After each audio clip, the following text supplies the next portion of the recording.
Assalamualaikum warahmatullahi wabarakatuh.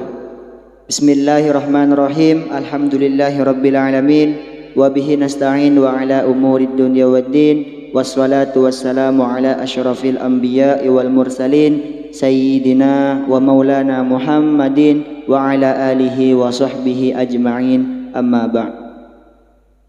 Alhamdulillah, pada kesempatan kali ini kita bisa melanjutkan lagi, kita bisa bertemu lagi di channel Santri Net 9, yang mana pada kesempatan ini saya akan melanjutkan video yang sebelumnya dalam dalam suatu metode cara cepat membaca kitab kuning, yaitu metode Amsilati.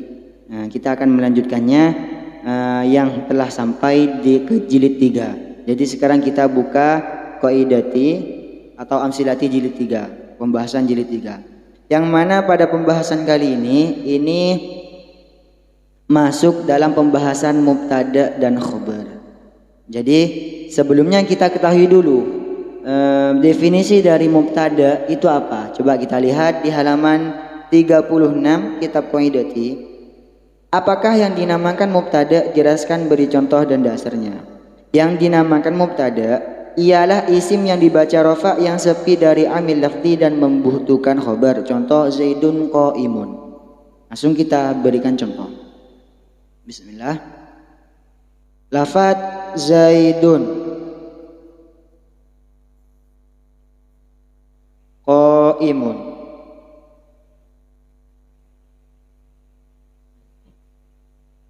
Jadi dalam lafaz Zaidun qaimun, lafaz Zaidun ini dinamakan mubtada dan lafaz qaimun ini dinamakan khobar. Antara mubtada dan khobar ini harus, ketika ada mubtada itu pasti ada khobar. Jadi kita lihat definisinya. Zaidun yang dinamakan mubtada ialah isim yang dibaca rafa. Isim kita ketahui kalau kita kembali pada jilid yang pertama, jilid yang kedua, bahwasanya Zaidun ini dinamakan sebuah isim. Kenapa? Karena ada tanwin. Sudah ya. Dan sekarang kita kedudukannya menjadi apa? Zaidun ini dinamakan mubtada dan mubtada itu harus dibaca rafa. Zaidun ini kenyataannya berirab rafa.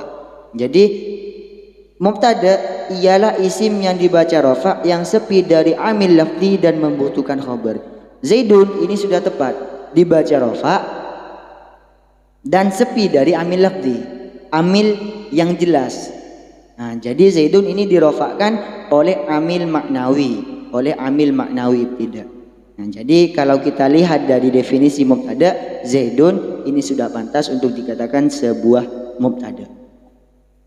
Dan mubtada itu harus membutuhkan khobar.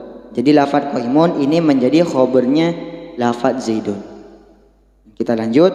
Bagaimana hukum mubtada dan khobar? Jelaskan dan sebutkan dasarnya. Hukum mubtada dan khobar adalah rofa.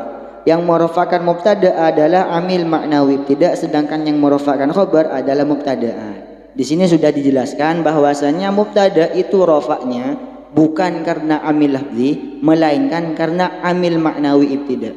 Jadi dari lafaz Zaidun ini dibaca rofa karena ada amil maknawi yang tidak kelihatan. Ini amil maknawi yang merofakkan Zaidun ini, yang membuat Zaidun ini dibaca rofa itu amil maknawi. Sedangkan lafaz qaimun ini juga dibaca rofa karena dirofakkan oleh mubtada. Jadi kesimpulannya mubtada itu dirofakkan oleh amil maknawi ibtida dan qaimun ini menjadi khobar dibaca rofa karena dirofakkan oleh mubtada.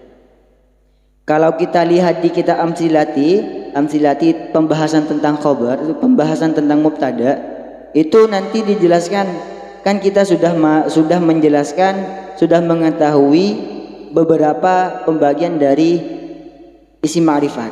Nah, ketika ada isim ma'rifat itu berada di awal kalimat, maka itu pasti dinamakan mubtada.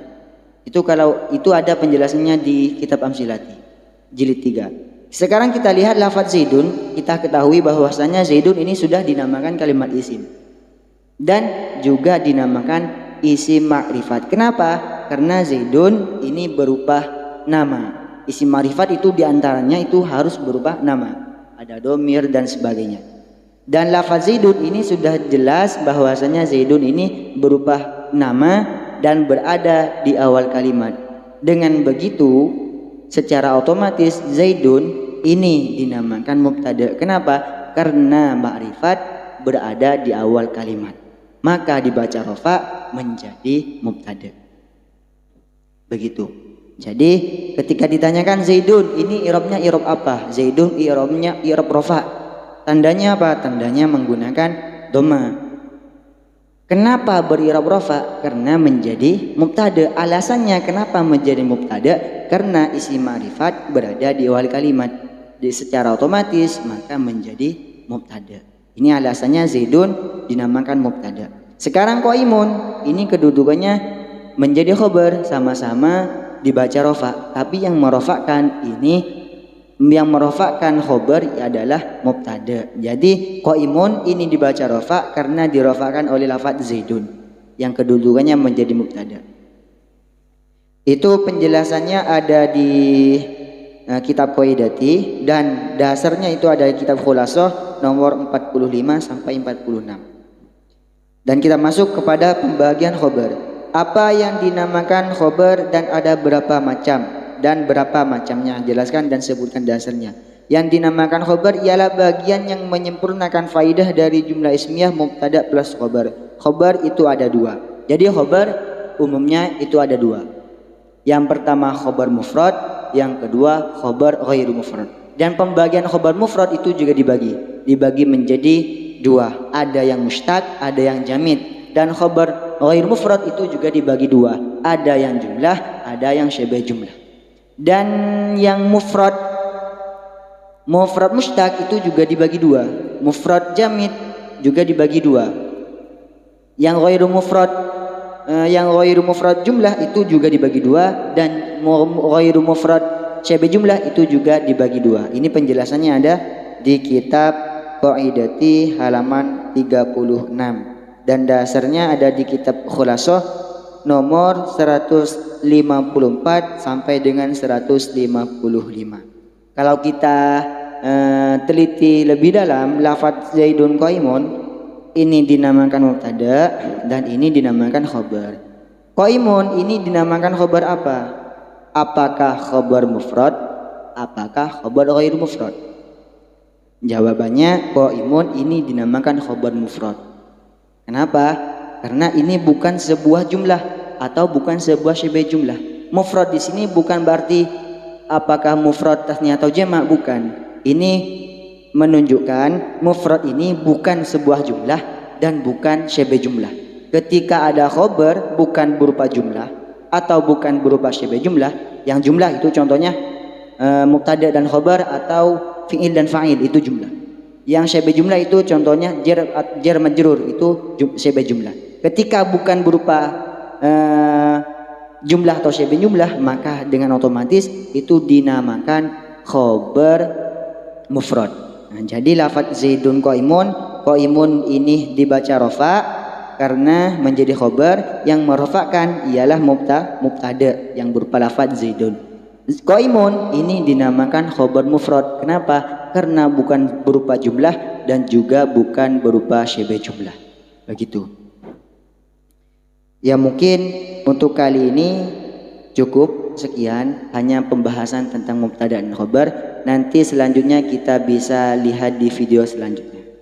Mungkin jika ada kesalahan dari kami mohon dimaafkan. Wassalamualaikum warahmatullahi wabarakatuh.